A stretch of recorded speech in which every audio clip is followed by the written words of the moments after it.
Halo semuanya, perkenalkan nama saya Fadia Oktaviani dari Universitas Cyber Asia. Pada kesempatan ini saya akan mempresentasikan materi mengenai pengaruh media terhadap perubahan sikap atau penguatan keyakinan halayak, khususnya melalui pemberitaan redenominasi rupiah, serta bagaimana isu tersebut dapat dianalisis menggunakan teori framing seperti itu. Baik, jadi redenominasi adalah penyederhanaan nilai nominal uang tanpa mengubah nilai atau daya beli. Jadi contohnya itu Rp1.000 yang lama itu menjadi Rp1 baru, tetapi nilainya tetap sama. Nah, isu ini kembali ramai dibahas di media, dan cara media membingkai informasi sangat mempengaruhi bagaimana masyarakat meresponnya. Baik, jadi media berperan untuk membentuk sikap publik. Media tidak hanya menyampaikan fakta, tetapi juga mengkonstruksi realitas lewat pemilihan sudut pandang, diksi, dan narasumber. Media dapat mengubah sikap masyarakat, menguatkan keyakinan yang sudah ada, atau bahkan menimbulkan kecemasan yang baru seperti itu. Baik, saya ambil beberapa contoh pemberitaan di media tentang redenominasi. Jadi dalam berita itu redenominasi, pejabat BI pernah menegaskan bahwa redenominasi itu bukan pemotongan nilai uang, daya beli masyarakat tetap sama. Tetapi sementara di sisi lain, media juga membuat kekhawatiran kepada publik, seperti kutipan pedagang yang kami takut harga naik karena orang pasti bingung, seperti itu.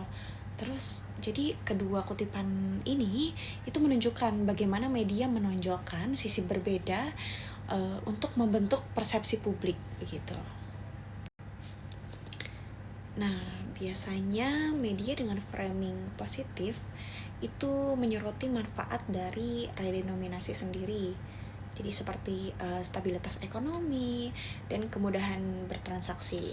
Ciri-cirinya, media itu akan menampilkan gubernur BI atau ekonom sebagai narasumber, dan media akan menekankan bahwa nilai uang itu tidak berubah dan cenderung lebih ke menenangkan masyarakat.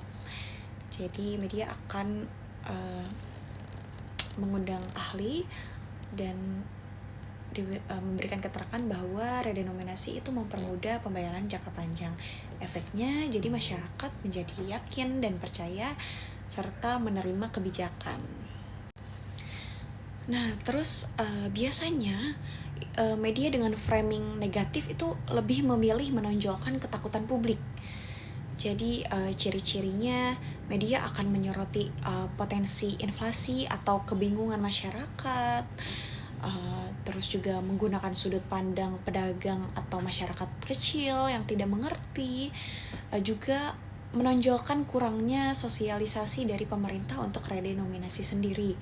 Jadi misalkan media akan menampilkan masyarakat yang bilang kayak, kenapa tiba-tiba ada redenominasi, sosialisasinya mana, minim sekali. Nah, jadi efeknya nanti publik menjadi khawatir dan ragu. Lalu apa sih dampak dari framing positif dan negatif tersebut? Ada dua dampak utama, yaitu pertama, perubahan sikap orang yang awalnya netral bisa berubah menjadi takut atau sebaliknya merasa aman. Yang kedua itu penguatan keyakinan orang yang sudah skeptis akan semakin menolak jika terpapar framing negatif. Sedangkan yang sudah percaya pemerintah akan semakin yakin jika membaca framing positif. Ini sesuai dengan pendapat McWile pada 2010, yaitu Media Shape Belief, Attitudes, and Action. Jadi dari analisis pemberitaan redenominasi itu dapat disimpulkan bahwa media itu berperan besar dalam membentuk persepsi masyarakat. Juga framing positif itu memperkuat rasa percaya, sedangkan framing negatif itu cenderung meningkatkan kecemasan. Dan kemudian kutipan yang dipilih media, baik dari pejabat maupun masyarakat, itu mempengaruhi arah pemaknaan publik.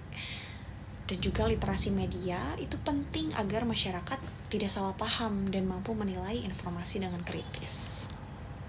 Baik, demikian presentasi mengenai pengaruh media terhadap perubahan atau penguatan keyakinan publik dalam isu redenominasi rupiah melalui analisis framing.